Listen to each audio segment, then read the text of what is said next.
वयाने मोठ्या असणाऱ्या महिलांवरती सुद्धा जेव्हा अत्याचार होतात, लैंगिक अत्याचार होतात, त्याला एक मन, एक शरीर कुठेतरी दारुण अशा अपघातापेक्षाही जखमी झालेलं असतं। आणि बदलापूरमधली ही दुसरी घटना आहे, पण आधीच्या घटनेमधून ज्या आपण गोष्टी पाहिल्या आणि ज्याच्यामधून मार्ग निघण्यासाठी म्हणून प्रतिबंधात्मक कारवाई काय झाली नाही आहे किंवा त्या शाळेच्या वतीने त्यांच्या वाहनाची व्यवस्था जी केली गेली, त्या वाहनाच्या व्यवस्थेमध्ये सरकारने परिपत्रक जवळजवळ 3-4 वर्षापूर्वी काढलेलं आहे।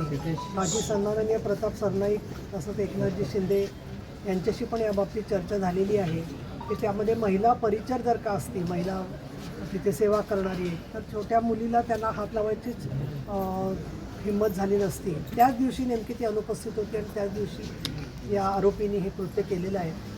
त्याला कडक कारवाई तर करण्याच्या संदर्भामध्ये मी बोललेलीच आहे, परंतु मी त्यांना 3 गोष्टी सांगितल्या आहेत इथल्या पोलिसांना, बदलापूरच्या आणि ठाण्याच्या सुद्धा पोलीस आयुक्तांना मी हेच कळवणार आहे। एक म्हणजे महिला दक्षता समित्या ज्या सर्वपक्षीय स्वरूपाचं काम करणारे असतात, त्याच्यामध्ये निवृत्त शिक्षिका आहेत, डॉक्टर्स आहेत, सामाजिक कार्यकर्ते आहेत, या सगळ्यांना बरोबर घेऊन समाजाचा सहभाग वाढवण्यासाठी त्यांना सक्रिय केलं पाहिजे। तर त्याची बऱ्याच दिवसात मीटिंग झालेली नाही असं इथल्या माझ्या परिचयातल्या शिवसेना महिला आघाडीच्या कार्यकर्त्यांनी सांगितलं, तर ते निर्देश मी दिलेले आहेत। त्याचबरोबर या घटनेमध्ये जामीन मिळता कामा नये आरोपीला, ही गोष्ट आहे। तिसरं, ज्या बाकीच्या प्ले स्कूलच्या शाळा आहेत तर त्या कुठल्या विभागाकडे हे स्पष्ट नसल्यामुळे ते फक्त गुमास्ता लायसन्स काढतात आणि त्याच्यानंतर त्या शाळा चालवतात। आपल्याला छोट्या मुलांचे पालक आणखी शाळांना कुठेही त्रास होता कामा नये, परंतु त्या शिक्षण विभागाच्या अंडरच घेतल्या पाहिजेत, कारण तिथे फक्त ते खेळण्याचं जरी म्हटलं तरी मुलांना शिक्षण दिलं जातं, भाषेचं, गणिताचं।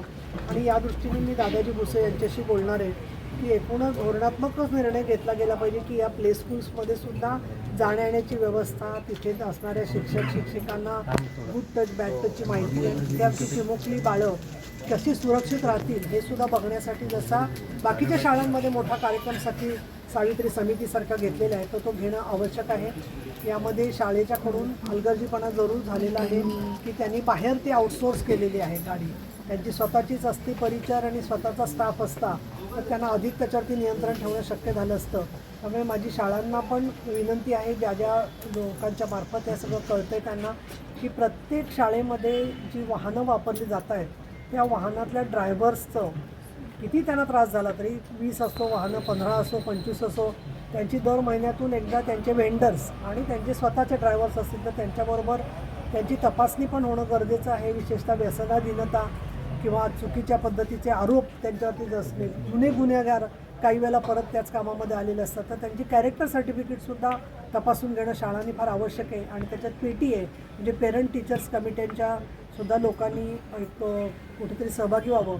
यामध्ये वाहन चालकांच्याबद्दल मी सगळ्यांबद्दल संशय व्यक्त करत नाही आहे, परंतु त्यांना स्वतःचं रेकॉर्ड व्यवस्थित ठेवलं तर त्यांना आणि इतरांना त्रास कमी होईल, या दृष्टिकोनातून काही एक उपाययोजना RTO, परिवहन विभाग, पोलीस विभाग आणि शिक्षक पालक संघटना या सगळ्यांनी मिळून घेतला पाहिजे असं मला वाटतं।